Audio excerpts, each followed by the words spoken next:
విశాఖ పశ్చిమ నియోజకవర్గం గోపాలపట్నంలో ఆడారి ఆనంద్ కుమార్ ఎన్నికల ప్రచారం నిర్వహించారు. వైసీపీ పార్టీకి మద్దతు తెలిపినందుకు వర్తక సంఘం సభ్యులు, వ్యాపారస్తులను స్థానిక టీడీపీ ఎమ్మెల్యే అభ్యర్థి గణబాబు బెదిరించడం దారుణమని మండిపడ్డారు.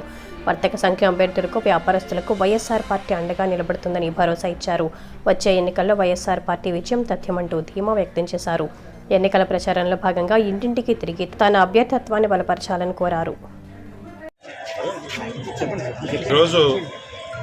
అనేక పేపర్లు నేను చూడడం జరిగింది.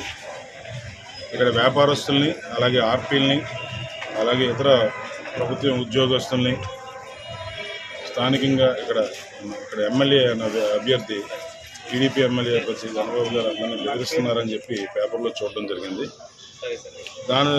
నేను ఒకసారి అందరినీ కనుక్కోవడం జరిగితే అది వాస్తవాన్ని తెలిసింది. ఈరోజు బెదిరించి ఓటు అడిగితే ఎవరో చేసే పరిస్థితి లేదు.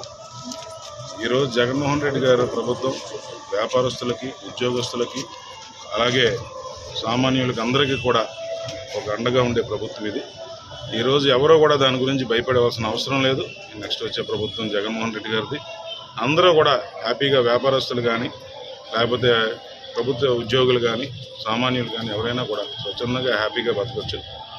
మేము ఎటువంటి ఇబ్బందులు పెట్టే విషయం లేదు. అలాగని ఎవరైనా ఇబ్బంది పెడితే కూడా మేము ఊరుకునే పరిస్థితి కూడా లేదు.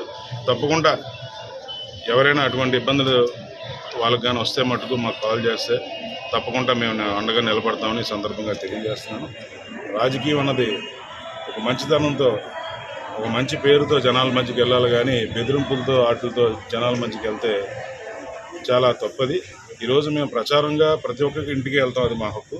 మేము ఎవరైనా ఇంటికి వెళ్ళి వాళ్ళకి ప్రచారం చేసినప్పుడు తిరిగి వాళ్ళకి ఫోన్ చేసి కూడా బెదిరిస్తున్నారని తెలుస్తుంది. అది మానుకోవాలి. ఈరోజు టీడీపీ అభ్యర్థి తప్పకుండా అటువంటి పనులు చేయకూడదని నేను మీ ద్వారా విజ్ఞప్తి చేస్తున్నాను. ఎవరైనా కూడా అటువంటి ఇబ్బందులు పడితే తప్పకుండా మాకు తెలియజేయచ్చు, మేము వచ్చి నిలబడతాం.